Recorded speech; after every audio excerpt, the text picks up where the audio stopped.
কেন্দ্রীয় জলশক্তি মন্ত্রী সি.আর. পাতিল পশ্চিমবঙ্গের মুখ্যমন্ত্রী মমতা বন্দ্যোপাধ্যায়ের করা অভিযোগ অস্বীকার করেছেন যে দামোদর ভ্যালি কর্পোরেশন রাজ্য সরকারকে না জানিয়ে তাদের পরিচালিত জলধারা থেকে জল ছেড়েছে। একটি সোশ্যাল মিডিয়া পোস্টে মিস্টার পাতিল বলেছেন যে ডিভিসি মাত্র 70,000 কিউসেক জল ছেড়েছে, যেখানে পশ্চিমবঙ্গের মুখ্যমন্ত্রী বলেছেন যে কেন্দ্রীয় সরকার 1,50,000 কিউসেক জল ছেড়েছে। দামোদর ভ্যালি রিজার্ভয়ার রেগুলেশন কমিটি সচিবালয়ের দেওয়া তথ্য অনুসারে মাইথন এবং পাঞ্চের জলধারা থেকে মোট 70,000 কিউসেক, মাইথন 42,500 কিউসেক এবং পাঞ্চেত 27,500 কিউসেক ছাড়া হয়েছে। পশ্চিমবঙ্গের মাননীয় মুখ্যমন্ত্রী টুইট করেছেন 1,50,000 কিউসেক নয়।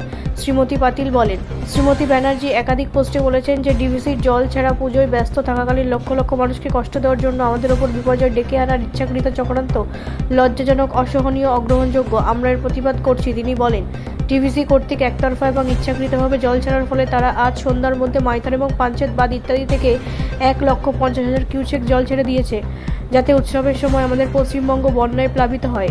শ্রীমতী ব্যানার্জি বলেছিলেন, কেন্দ্রীয় মন্ত্রী বলেন যে মাইথন এবং পাঞ্চের জলধারা থেকে সমন্বিত পদ্ধতিতে জল ছাড়ার ক্ষেত্রে ডিভিসিকে নির্দেশনা দেওয়ার জন্য ডিআরআরসিকে নির্দেশ দেওয়া হয়েছে এবং দামোদর উপত্যকা জলধারা নিয়ন্ত্রণ ম্যানুয়ালে নির্ধারিত পদ্ধতি অনুসারে জলধারা পরিচালনার জন্য একটি অত্যন্ত নিয়মতান্ত্রিক এবং বৈজ্ঞানিক পদ্ধতি অনুসরণ করা হয়েছে।